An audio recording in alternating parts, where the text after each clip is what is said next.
रायसेन राज्यसभा सांसद एवं प्रदेश के पूर्व मुख्यमंत्री दिग्विजय सिंह ने नकली बच्चों के सिरप को लेकर छिंदवाड़ा में हुई 6 मौतों के बाद लेबर जांच कराई जाने के बाद भी डॉक्टर मोहन सरकार और स्वास्थ्य मंत्री अपनी गलती मानने को तैयार नहीं। उन्होंने बताया कि जबलपुर से छिंदवाड़ा आया था नकली व घटिया सिरप बच्चों को डोज पिलाने के बाद उनकी किडनी फेल हो गई, जिससे मासूमों की मौत हुई। खाद्य सुरक्षा एवं नियंत्रण आयुक्त मध्य प्रदेश द्वारा गठित टीम ने भी लैब में जाँच कराई थी। जाँच सही पाई गई, फिर भी जिम्मेदारों पर सरकारी कार्यवाही क्यों नहीं करती। वह अपना पल्ला झाड़कर पीड़ितों के अभिभावकों को गुमराह कर झूठी रिपोर्ट पेश कर रही है।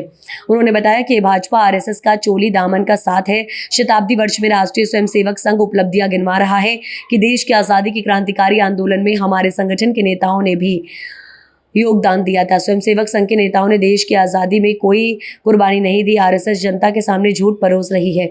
वह सस्ती और झूठी लोकप्रियता हासिल करना चाहती है। चंदा करके उसने दशहरे पर्व पथ संचलन निकलवाए, जबकि आरएसएस कोई रजिस्ट्रेट संस्था भी नहीं। राज्यसभा सांसद एवं वरिष्ठ कांग्रेस नेता शुक्रवार की शाम को रायसेन के मेहगांव स्थित बालाजी सरकार की शरण में पहुंचे। इसके दिग्विजय सिंह का सेंडोरा पुलिस चौकी भोपाल रोड पर कांग्रेसियों ने आगवानी करके जोरदार स्वागत किया। इसके बाद वह कर से सीधे मेहगांव पहुंचे, जहां दादाजी बालाजी सरकार की शरण में पहुंचकर उन्हें दंडवत किया और बालाजी सरकार मंदिर की परिक्रमा लगाई। इस मौके पर राज्यसभा सांसद सिंह का मेहगांव के पूर्व सरपंच रविंद्र सिंह बघेल, राम अवतार सिंह, गुलाब सिंह, लाखन सिंह, रामलाल कुशवाहा और करण सिंह कुशवाहा द्वारा भगवा गमछा डालकर उनका स्वागत किया गया।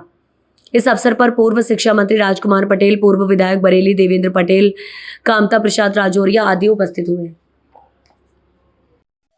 कुछ खास प्रयोजन क्या है? यहाँ पे बालाजी के दर्शन करने का कोई प्रयोजन होता है? आस्था होती है। संघ के कल 100 साल पूरे हुए। हाँ, तो ये पंजीकृत संस्था है क्या? अभी तो आप ज्यादा नहीं, ये क्या रजिस्टर्ड संस्था है क्या आरएसएस? मैं आपसे पूछ रहा हूँ, है क्या? आप ज्यादा बेहतर जानते हैं। मैं आप बताइए ना, सर, क्या आरएसएस पंजीकृत संस्था है क्या?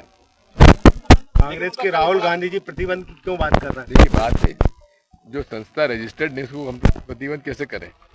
सर, बात कर रहे हैं राहुल गांधी कर रहे हैं चुनाव जीतने के बाद, क्योंकि वो उसको प्रधानमंत्री स्वीकार कर रहे हैं, इसलिए मांग कर रहे हैं। आप क्या मानते हैं? मैं तो मानता हूं कि आप पंजीकृत संस्था को पंजीकृत कराना चाहिए, क्योंकि अभी वो चंदा इकट्ठा कर रहे हैं, वो तो prevention of money laundering act में आता है।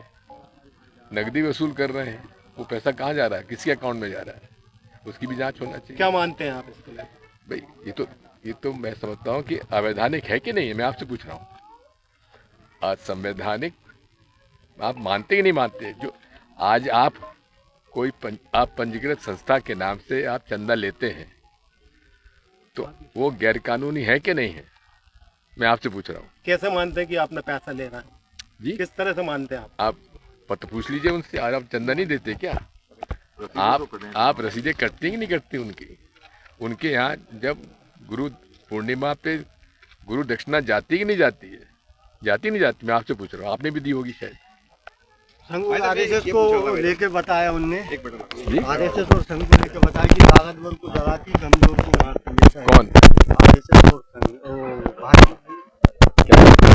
जरा राहुल गांधी जी ने बोला है कि कमजोरों को डराती है और तो ये तो स्वीकार करते हैं ना, आप लोग भी स्वीकार करते में बीजेपी के अंदर भारी अंतर है। केंद्रीय मंत्री वहाँ पर जिला विकास की बैठक ले रहे हैं और उनके जो विधायक सांसद हैं वो उसका बहिष्कार कर रहे हैं बैठक को। अब ये तो आप उनसे पूछिए।